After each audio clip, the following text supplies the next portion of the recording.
Hello everyone, welcome to today's video. Today we are going to talk about G20, which has been a hottest topic in the global media in the recent days and was a huge victory for India in the last few days. The interesting thing here is that the world media has predicted G20 would be a failure for India. But as usual, India proved them wrong. Let me explain how. So India is the president of G20 in 2023. More than 200 events were planned in the cities of all states and union territories of India, which even included vital places like Kashmir and Arunachal Pradesh. In these events, big leaders from all over the world and a total of 25,000 people from 125 different nationalities participated in it. And you will be shocked to know that India got 100% consensus, that is full support from all the countries that participated in it. But this was not just a casual meeting and instead had a great global impact as India gained a lot from it. But before heading towards it, there is a gentle reminder to please do subscribe the channel as it means a lot to us. So let's get back to the origin of G20. It was initially called G7 until 1997, when the Asian financial crisis hit the wave, which had a global impact on the economic stability of the world. So the G7 was expanded to G20 because cooperation of other countries was also needed for the financial stability. Today G20 is formed by combining 19 countries and European nations. And on top of it, G20 countries represent 60% of the world's population, 75% of world's trade and 85% of GDP. So here are 5 major pillars of victories that we have achieved through this event. So let's begin the countdown. Victory number 5, the technological partnership. The G20 presidency is an excellent opportunity to present face of changing India to the world, and that is what we did. Be it seamless payment facility of UPI at the most local stores, to showcasing our beautiful culture of developing Bharat.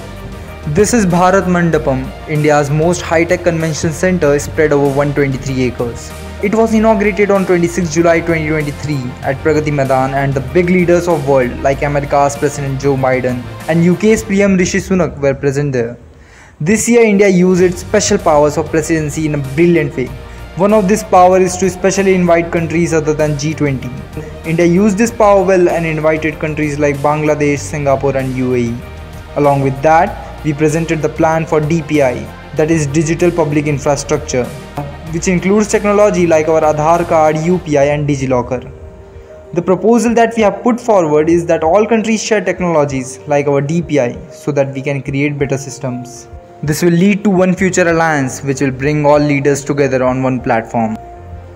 Now victory number 4 is the presence of African Union in the summit. So the India made African Union as a part of G20 and expanded it to G21. This is a big move because a union with 55 countries in it, whose total population is 1.3 billion and most importantly whose average age is 18 years.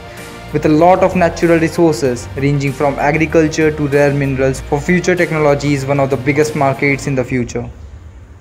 The union also includes important countries like Egypt, Ethiopia and South Africa. Therefore, the respect with which African Union was welcomed at G20 was a big victory for India. It has also increased trust between the India and the African countries, which we can see as India is going to invest $150 billion in Africa. So this was a master stroke by Bharat. Victory number 3 is the statement of Amitabh Kant, who was the Sherpa of our G20. He said we have achieved 112 outcomes, which means our discussion brought results, which included important topics like economic growth, sustainable development, climate change and eliminating child labor. All these things are the part of New Delhi Declaration. It contains all the 112 points and you can read them for free. Now victory number 2 is by organizing events in the critical places like Kashmir and Arunachal Pradesh.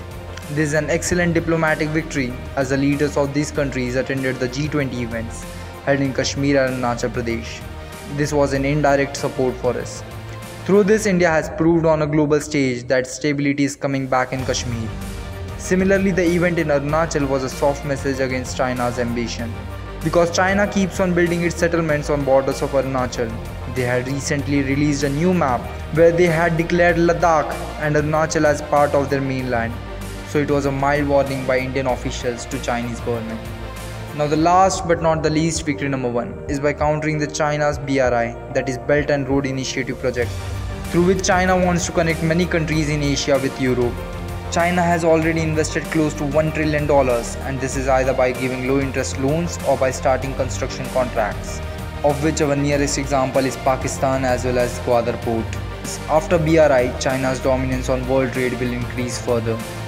Thus, there is a strong need for an alternative so that trade remains free and open. And with this objective, India Middle East Europe corridor is going to be launched. Here we are going to use both railways and waterways. Along with us, Saudi Arabia, UAE, Israel, Jordan and United States will be part of this. In the Europe, France, Germany, Italy and some European Union countries will also participate in it. This image of Saudi's prince with PM Modi and America's Joe Biden is said to be a nightmare for Chinese government. In this project, we will connect to UAE through sea route, after which the connection will be made to Europe through Saudi Arabia, Jordan and Israel.